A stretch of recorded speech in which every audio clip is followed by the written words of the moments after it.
Risod state बँकेतील भोंगळ कारभार व महिलांच्या कुचंबनेबाबत संभाजी ब्रिगेडसह युवक काँग्रेसचे पंचायत समिती सदस्य राहुल बोडके आंदोलनास्थळी उपस्थित होते। त्यांच्या धसक्यानं शनिवारी स्टेट बँकेनं दुपारी 2 नंतर ते बँक बंद होईपर्यंत केवायसी सुरू ठेवली। मात्र याबाबत संभाजी ब्रिगेडनं शनिवारी स्टेट बँकेचे अकोला येथील area general manager Ashish Singh यांच्याशी दूरध्वनीद्वारे प्रत्यक्ष संपर्क साधून महिलांसोबत उद्धट वागणाऱ्या स्टेट बँकेतील महिला कर्मचाऱ्यांची रिसोडमधून तात्काळ बदली होत नाही तोपर्यंत संभाजी ब्रिगेड आपलं आंदोलन सुरूच ठेवणार असं सांगितलं। विशेष म्हणजे भारतीय स्टेट बँकेच्या रिसोड शाखेत लाखो रुपये खर्चून बँकेचं नूतनीकरण केलं। कर्मचारी मॅनेजरसाठी एसी लावलेले स्वतंत्र कॅबिनही बनवल्या।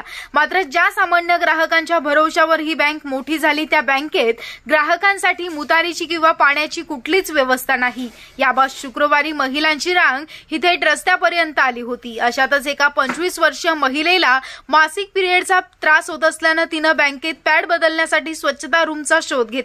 मात्र बँकेत येणाऱ्या ग्राहकासाठी लघुशंका किंवा इतर कारणासाठी स्वच्छता रूम नसल्यानं कर्मचाऱ्यांसाठी असलेल्या मागील बाजूला असलेल्या बाथरूमकडे जाण्याचा प्रयत्न केला। मात्र तिला त्या ठिकाणी प्रतिबंधित करण्यात आलं आणि उद्धट वागणूक देण्यात आली। याची तक्रार सदर महिलेनं संभाजी ब्रिगेडच्या पदाधिकाऱ्यांकडे केली। संभाजी ब्रिगेड एकाकडे व्हिडिओ क्लिपमध्ये तसं निवेदन देखील दिलं। त्यावरून संभाजी ब्रिगेडनं या गंभीर प्रकाराकडे बँकेच्या मॅनेजरचं लक्ष वेधलं। मात्र आपल्या सवयीप्रमाणे बँक प्रशासनानं कुठलाच प्रतिसाद दिला नाही। त्यामुळे शनिवारी बँकेत चांगलाच राडा झाला। जोपर्यंत बँकेत महिलांसाठी स्वच्छतागृहाची व्यवस्था होत नाही, पार्किंगसाठी व्यवस्था होत नाही आणि बँकेत ग्राहकांशी उद्धटपणे वागणाऱ्या गेल्या अनेक वर्षापासून रिसोड शाखेतच असणाऱ्या त्या महिला कर्मचाऱ्यांची बदली होत नाही तोपर्यंत संभाजी ब्रिगेड आपल्या आंदोलनाचं सुरू ठेवणार असा इशारा संभाजी ब्रिगेडचे तालुका अध्यक्ष गोपाल पाटील खडसे यांनी एका पत्रकाद्वारे दिला।